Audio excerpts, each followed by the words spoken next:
Good morning, brand DIYers. It is Mark here. And I don't know, for some of you, this could be the last time that we talk before Christmas. So I want to wish you all a very Merry Christmas. And if you're here next week, I will be here next week. I am going to be seeing if I can do a show a few times during the holidays, and leading up to the holidays, certainly we'll keep on doing shows. But if you're signing off, I just want to wish you all the best over the holidays. And I have a very special Christmas message for you today. Um, Let me start in with a story. I'm working with Joe Girard, a gentleman who's been on the show a few times, and I mentioned quite a few times. He's a very, very smart salesperson and also very insightful as far as humans go, human psychology. I think you have to be if you're good at sales. I'm working with Joe right now, building the brand of a sales organization. And what we're doing together is we are digging into the psychology of the salesperson, the professional salesperson.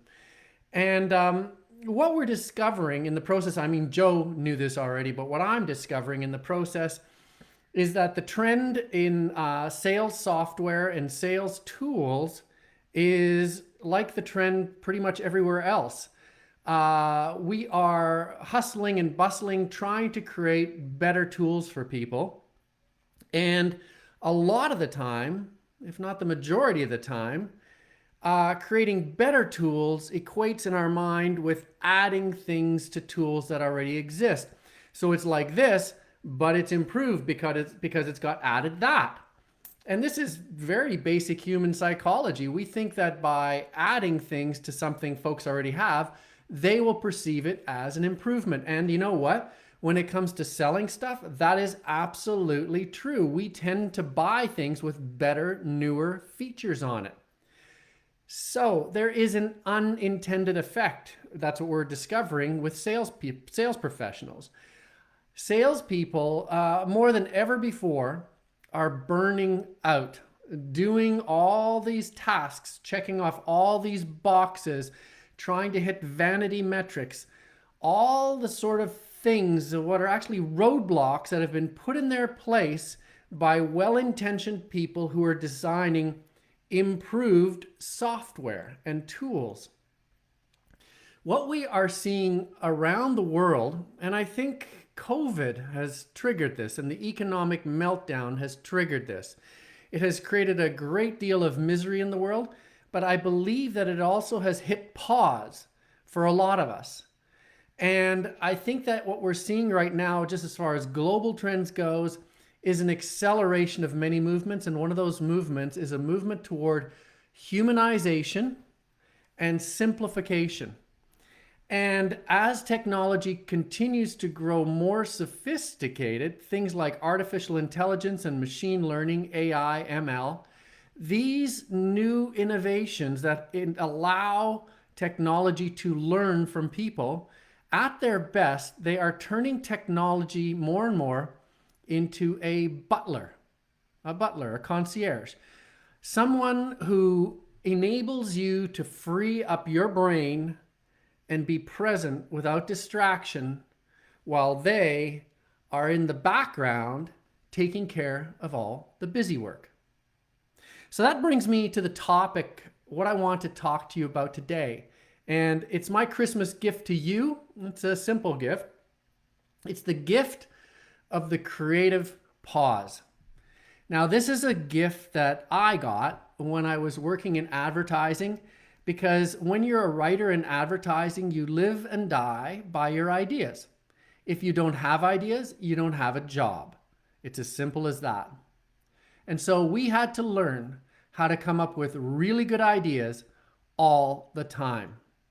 If you're building a company or you're building a brand, right now is a crazy time. Christmas is a crazy time because it is the height of distraction and busy work. There are Christmas obligations. You're scrambling to tie up loose ends. You're trying to make money to make sure that January doesn't look scary for you. You're trying to tee up meetings in the new year. You're trying to do all of this stuff. Now, If in the middle of this, you're trying to build a brand, as I know many of you are, I have an idea. You have to stop doing that. The creative mind does not work like the taking care of business, ticking off boxes mind.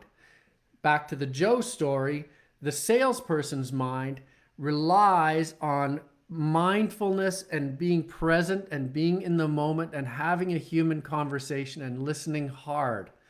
Busy work, constantly looking at different screens, looking at phones, looking at the numbers you got to hit, only distracts you from that. And other humans, your customers, can sense that. So back in the brand perspective, the creative mind demands that you actually stop and get off the crazy roller coaster of distraction that Christmas can bring, that these hard economic times can bring. You need to get off that roller coaster and pause. You can sit in a boardroom and brainstorm ideas all you want, or fill the walls with Post-it notes all you want, and you can try to squeeze ideas out of your head, but I can virtually guarantee that they will not come. That is not to say that banging your head against the wall is not valuable. The more stuff you try to force, the more connections you try to create, that all gives your brain food for thought. But at a certain point, you have to go, stop. Creativity demands that you do the most counterintuitive thing possible. Pause. What does that look like? At its very simplest, stop, sit down, and stare out the window for 10 minutes. There's a wonderful anecdote about a person, a CEO, walking down the hallway with an efficiency expert. And as they walk through the sales department or the biz dev department, they see person after person busily bustling and working really hard and hanging Post-it notes on the wall and scrambling around. And then they see one person who is just basically sitting there with his feet up on the window ledge, staring out the window. And the efficiency expert looks to the CEO and says, "Who's that?" And the CEO says, "That's our top salesperson." And he says, "He's your top salesperson? How does he do that?" And he says, "Well, he's not working." He says, "What would happen if he worked any harder?" He says, "It wouldn't make any difference. It would be worse." So if you think that just scrambling and posting things up on the wall is actually getting it done, it's not. You have to do the most counterintuitive thing possible, stare out the window. However, I would also recommend you read a book, because a book forces you into another world, that you take a walk, that you have a nap. That is the most counterintuitive thing you can imagine. I would not recommend that you pick up your phone and start playing, word welder games or looking at the web or doing anything that has to do with Facebook or LinkedIn, as much as I like to talk to you here on Facebook. I would recommend that you do not do anything with screens, because screens are a form of distraction which just confuse your mind. I would recommend you get as far away from screens as possible.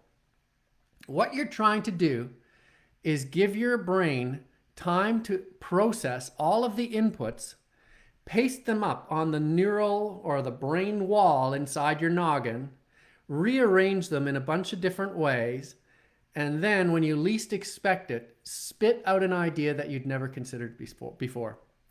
I don't know if you've ever seen this work, but it has saved my life time after time after time, to the point that I rely on it.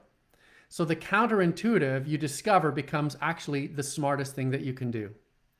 So I have been down to the wire way too many times with crappy ideas and forced myself to walk away from it all. I can tell you that it works miracles. To that end, I have a gift for you. I'm going to tell you about a program called Headspace. If you haven't heard about it yet, you have to invest a little bit of time getting it onto your phone. Headspace there's a free app out there. It's a meditation app, and it has worked miracles for me. What it is, it's a wonderful English gentleman who, in time spaces between 3 minutes and 20 minutes, teaches you to shut down your brain and just focus on what's going on right now. You're sitting in a chair and you're breathing, and how does your body feel? And what it does, it helps you basically recognize all these busy ideas that are floating around your head, fighting for attention, and it teaches you to gently say goodbye to them and push them out of your brain. And what that does, it enables your brain to calm itself down and go through all the inputs that you had trying to come up with creative ideas and rearrange them in new patterns. And when you wake up, I would bet you dollars to donuts that it will have spit out an idea for you that you would have never considered possible. So that is my Christmas gift to you. I will link you to Headspace on the show notes for this show. And if we aren't going to talk next week, I hope that you have a wonderful Christmas. I hope that you take this last bit of creative advice to heart. Use the holidays to have a nap, to meditate, to stare out the window, to read a book, to not turn on the screens and distract yourself. Because I can tell you it will do wonders for your brand, and I believe it will probably do wonders for your business. Have a great time. Have a good weekend.